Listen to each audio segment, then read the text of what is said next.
Le gros du projet se situe derrière moi, donc toute la prairie là, que vous voyez derrière.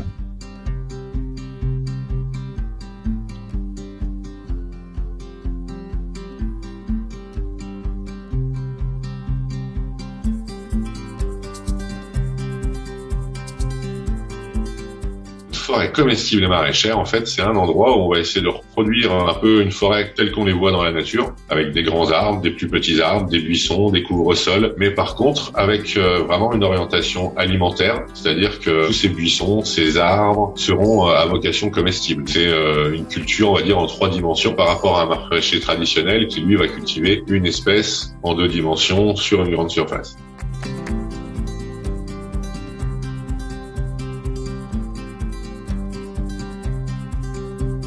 Le but du projet, c'est vraiment de répondre le plus possible à la demande alimentaire locale, de façon la plus variée possible, et aussi justement réussir à tout produire sur une même surface, en s'inspirant des méthodes de la permaculture, de l'agroécologie, agroforesterie.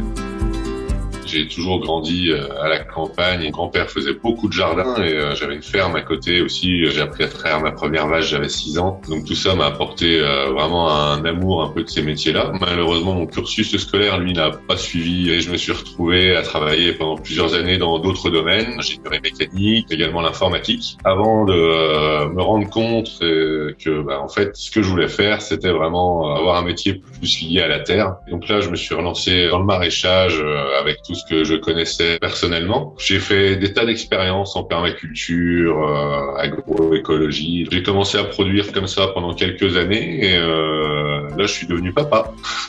Et là il y a eu une grande prise de conscience qui est arrivée, qui m'a fait me dire mais qu'est-ce que je vais laisser à mes filles au niveau écologique, environnement. J'ai réfléchi du coup à un concept qui pourrait amener une solution et en est résulté le projet de forêt de Higas. Le gros du projet se trouve derrière moi, ici, donc sur toute la surface, ici, toute la prairie. Ce sera principalement du maraîchage pour assurer la viabilité économique du projet dès la première année. Le but de tous ces espaces, c'est fournir localement la plus grande diversité végétale possible. Donc ça va aller des tomates aux concombres, comme chez un maraîcher traditionnel, en passant par les fraises, les herbes aromatiques. Mais on a aussi pour but d'installer une verrière photovoltaïque et d'y cultiver tout ce qui normalement traverse le monde, mais qui fait partie de nos habitudes de consommation maintenant, comme les avocats, les agrumes, le café. Et c'est aussi une manière de répondre, je pense, écologiquement à un problème où on fait venir des tonnes de produits à travers le monde, cultivés on ne sait pas trop où, on ne sait pas trop comment. Là au moins, on saura ce qu'on mange.